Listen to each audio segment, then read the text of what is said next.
रंजना कभी ब्रश नहीं करती थी। उसे कितनी बार उसके माँ बाप ने डांटा, लेकिन उसका कोई असर उस पर होता ही नहीं था, जिस कारण से उसके दांत पीले पीले हो जाते हैं। शादी के बाद अरे बहू, वैसे तो तुझ में कोई कमी नहीं है, पर तेरे दांत दांत इतने पीले कैसे हैं बेटा? कैसे है मतलब? कोई सर्जरी थोड़ी ना कराई है। वो तो क्या नाम, मैं ब्रश नहीं करती थी तो पीले हो गए। अब क्या करूं? आप कहें तो लाल करवा लूं या फिर काले? यार ये क्या है, क्यों माँ से लड़ रही हो? लड़ रही हूँ? अरे मैं लड़ रही हूँ या ये बोल रही है कि दांत पीले हैं, पीले। अरे तपस्या थोड़ी ना की है इन्हें पीले करने के लिए। बकायदा ब्रश नहीं किया है 20 साल तक, तब जाकर। छी, कैसी बात कर रही हो? ये उस वक्त तो पीले नहीं थे जब हम लोग तुम्हें देखने आए थे। अरे तब साफ करवा लिया होगा डेंटिस्ट के पास जाकर। अब देखो कैसे पीले पीले लग रहे हैं। रंजना सास की तरफ गुस्से से देखती है। फिर शुरू हो गई पीले पीले पीले। अरे पीले तो तब भी थे जब मेरे हाथ का रसगुल्ला उड़ा उड़ा कर खा रही थी और बोल रही थी, लड़की नहीं गुणों का खजाना दे रहे भाई साहब आप।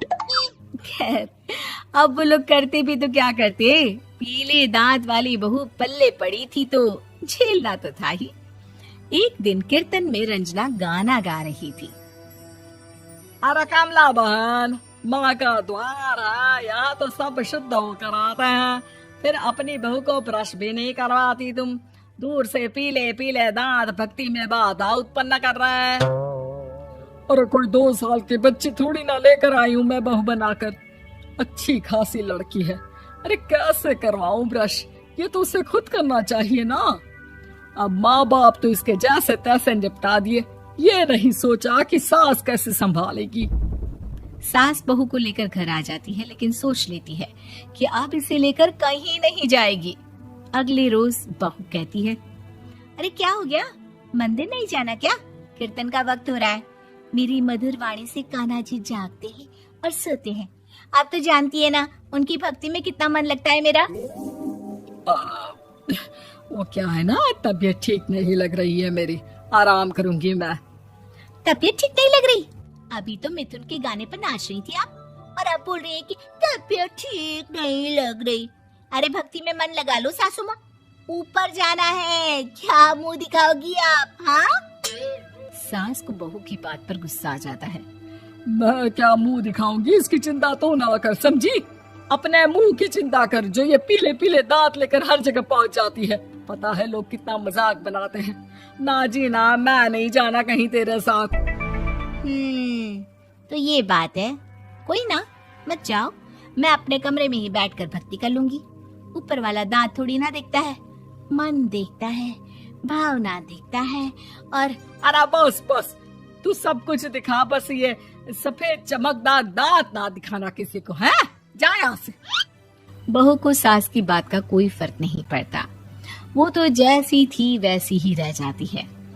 सुबह नहाकर किचन में खाना बनाना, फिर खाना खाना, कीर्तन भजन करना और सो जाना। एक दिन, माँ जी मैं सहेली के घर जा रही हूँ, शाम को लेट आऊंगी। हाँ, तो जाना, मैंने कौन सा तेरी आरती करनी है घर पर बैठकर। रंजना सहेली के घर जाती है, जहाँ वो पार्टी में जाने की तैयारी कर रही होती है।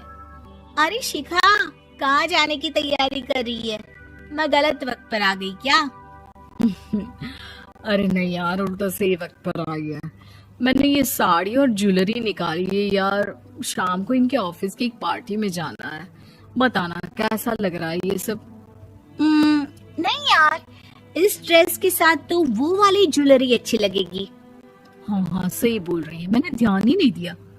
वैसे तो हमेशा से मस्त फैशन सेंस रखती है। तो बड़ा जाती होगी ना पति के साथ पार्टी में।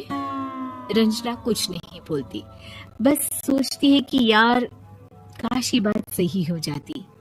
पर मैं क्यों नहीं जाती पार्टी में? क्या इन लोगों की कोई पार्टी होती नहीं होगी?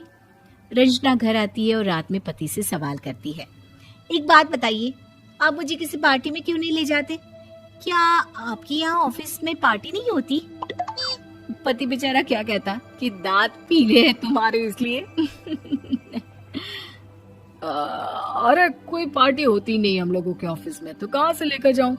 और मार्केट, मॉल, कहीं वीकेंड घूमना, कहीं तो। अरे यार सारे हफ्ते में एक छुट्टी मिलती है, तो सोचता हूँ कि आराम ही कर लूं। क्यों? रंजना मन मार के रह जाती है।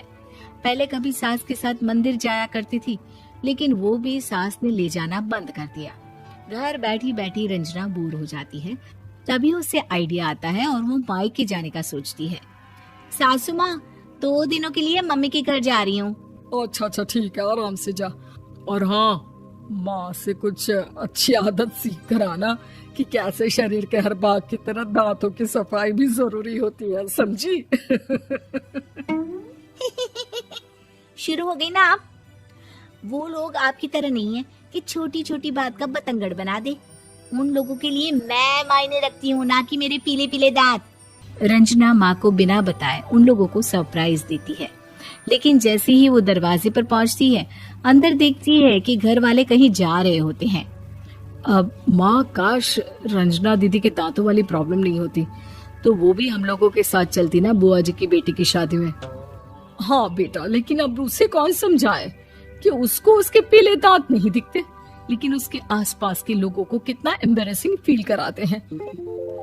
मुझे तो कितनी बार उसके स्कूल की टीचर ने शिकायत की कि उसके साथ कोई लड़की बैठना भी नहीं चाहती, और ना ही कॉलेज में कोई उससे बात करना चाहता था। लेकिन पता नहीं क्यों उसे ये बात समझ में ही नहीं आती। कोई कमी नहीं है उस लड़की में, बस यही कि दांत पीले हैं। वो तो भला हो जीजा जी और उनकी माँ का, जो दीदी को जैसी है वैसे ही रखा हुआ है। रंजना को अपने घर वालों की बात सुनकर बहुत दुख होता है। वो सोचती है कि वो क्या करे, लेकिन फिर वो सीधा डेंटिस्ट के पास जाती है, अपने दांत चमकाती है और कसम खाती है कि वो रोज ब्रश करेगी। अरे क्या हो गया? तुम तो 2 दिनों के लिए गई थी ना। पर कोई ना, अच्छा है, चलो आ गई तो।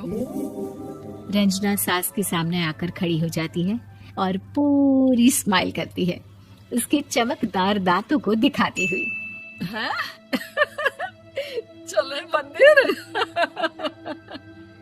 माँ, मुझे माफ कर दीजिए, मैंने आप लोगों को बहुत एम्बैरेसिंग फील करवाया। मैं आज से रोज ब्रश करूंगी।